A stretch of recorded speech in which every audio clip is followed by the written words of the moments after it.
कपड़े धोने वाली बहू। शादी के पहले से ही विभा को कपड़े धोने का बड़ा शौक था। कभी नल के नीचे तो कभी तालाब के पास। अरे मेरी नीली वाली लुंगी नहीं दिख रही है। विभा की अम्मा, कहाँ रखी है लुंगी? अरे वो तो विभा ने परसों ही धोकर रखी थी आपकी अलमारी में, देखो वहीं होगी। वो ना मैंने आज धो दी, मुझे लगा कि गंदी हो गई होगी। अरे कैसे गंदी हो गई थी? उसे तो मैंने पहना भी नहीं। हे भगवान, इस लड़की के कपड़े धोने की आदत से परेशान हो गया हूँ मैं। जितना तो घर में राशन नहीं आता, उससे कहीं ज्यादा डिटर्जेंट पाउडर का खर्चा है। इसकी शादी करवा दो, शादी जाए अपने घर में ही करे काम, फिर चाहे घर के कपड़े धोने हो या पूरे गांव के। हाँ ठीक बोल रही हो, देखता हूँ मैं कोई लड़का। वो दिन भी आ जाता है जब विभा को देखने लड़के वाले आ जाते हैं। लड़की मुझे अच्छी लगी। होने वाली सास कहती है, बेटी अगर कुछ पूछना है तो पूछ लो। वैसे तो हमारी लड़की बहुत ही शर्मीली है, जो बोल दो वो मान लेती है, इसे क्या पूछना होगा। अरे कैसी बात कर रही हो माँ, मुझे इन लोगों के घर रहना है, सवाल तो कई है। हाँ हाँ बेटा, पूछ लो ना, क्या पूछना है। आप लोगों के घर कपड़े कौन धोता है? सास का मुंह बन जाता है। देखो, अगर तुम ये कहना चाहती हो कि तुम्हें कपड़े धोने नहीं आते तो सुन लो, कपड़े मैं ही धोती हूँ, लेकिन तुम्हारे आ जाने के बाद मैं रुमाल तक नहीं धोऊंगी। अरे चुप रहना भाग्यवान, बहू बेचारी घर आई नहीं, उसे डराना शुरू कर दिया। वो क्या है ना बिटिया, अभी तक तो ये कल्लू की माँ ही धोती थी, लेकिन अब तुम्हारे पापा तो दहेज में वॉशिंग मशीन देंगे ही। तभी विभा की माँ बोल पड़ती है, सवाल भी पूछा तो क्या। वैसे भाई साहब, मशीन की तो फिर भी कपड़े धोने की कैपेसिटी होती है। मतलब जो बिटिया दे रहे हैं ना विभा, इसे कपड़े धोने का बहुत शौक है। ये आप लोगों के क्या, आस पड़ोस गांव मोहल्ले सबके कपड़े धो दे और उफ तक ना करे। बाहर देखा नहीं आपने कितने कपड़े सूख रहे हैं? सब हमारी बिटिया ने ही तो धोए हैं। बस भी करो ना माँ, शर्म आ रही इतनी तारीफ सुनकर। और तो और एक दाग निकाल कर दिखाओ तो मान जाऊं। हाँ अच्छा अच्छा, माफ करना बेटा, मैंने गलत समझा।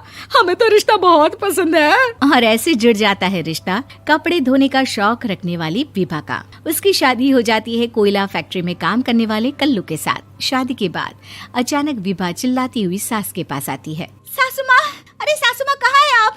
ये तो धोखा है, धोखा दिया आप लोगों ने मुझे। इसे ससुर के चक्कर के बारे में पता चल गया। अरे तो उसमें तुझे क्यों धोखा मिला है? अरे नल में पानी नहीं आता, कपड़े कैसे कब धुलेंगे? अच्छा अच्छा, तू पानी नहीं आ रहा उसकी बात कर रही है। तो आपने क्या सोचा? कुछ नहीं। अच्छा, तेरी माँ ने कहा था कि कपड़े धोने का शौक है तुझे, याद आया मुझे। शौक शौक बोलकर कपड़े धोने वाले मेरे जुनून को कम ना आके सासू माँ, कपड़ा धोना मेरा गुरूर है। तभी पति भी वहाँ आ जाता है। अभी अभी मैंने इसे सनी देओल की फिल्म दिखाई है, उसी के डायलॉग मार रही है माँ। अच्छा सुन, साफ साफ बता रही हूँ, पानी सुबह 4 से 6 और शाम को 10 से 12 आता है, समझी? विभा टाइमिंग सुनकर हैरान हो जाती है। ये क्या भूतों का मोहल्ला है? सुबह 4 बजे उठकर कौन कपड़े धोता है? 4 बजे टंकी में पानी जाता है, फिर सारा दिन धोना ना, किसने मना किया? अरे कैसी बात कर रही हैं? 200 लीटर की टंकी में कितने कपड़े धो लूंगी मैं? सुबह ही उठ जाऊंगी मैं। अब क्या था, विभा सुबह 4 से लेकर रात के 12 बजे तक कपड़े ही धोती रहती। एक रोज सास पड़ोस से निकलकर कहीं जा रही होती है कि साथ वाली कहती है, हाँ कल्लू की माँ, जरा ये बताओ कि 2 साड़ी है, 2 ब्लाउज और एक पेटीकोट और एक नाड़े वाला लंबा कच्छा। हाँ तो? अरे तो क्या, कितना लोगी धुलाई ये बताओ। धोबन दिख रहे हैं हम क्या? हमारे पति सरकारी नौकरी से अभी अभी रिटायर हुए हैं और बेटा सुपरवाइजर है कोयला फैक्ट्री में। धोबन समझ रखा है हमें। हाय रे कल्लू की अम्मा, माफ कर दो, वो तो मोहल्ले में यही सब बता रहे थे कि तुमने बहू को कपड़ा धुलवाने के काम में लगा दिया है। सास को पड़ोसन की बात सुनकर गुस्सा आ जाता है। वो घर पहुंचती है जहां घर के बाहर ही इतने सारे कपड़े सूख रहे होते हैं जितने कि किसी धोबन के घर पर। अरे ओ कल्लू की दुल्हन, बाहर निकल। माँ जी यहीं आ जाओ, बाथरूम में चादर धो रहे हैं हम। अरे अभी हम धोते हैं, तुमको बाहर निकलो। ये आस पड़ोस वाले बोल रहे हैं कि हम बहू से कपड़े धुलवा धुलवा कर उसे कपड़ा धोने वाली बना दिए हैं। अरे छोड़ो ना माँ जी, किन लोगों की बातों में आती हो? आस पास के लोगों का तो काम ही होता है कि वो किसी तरह सास बहू को लड़ा दे। बहू सारे घर के कपड़े धोती है, ये क्या कम है? बोलिए।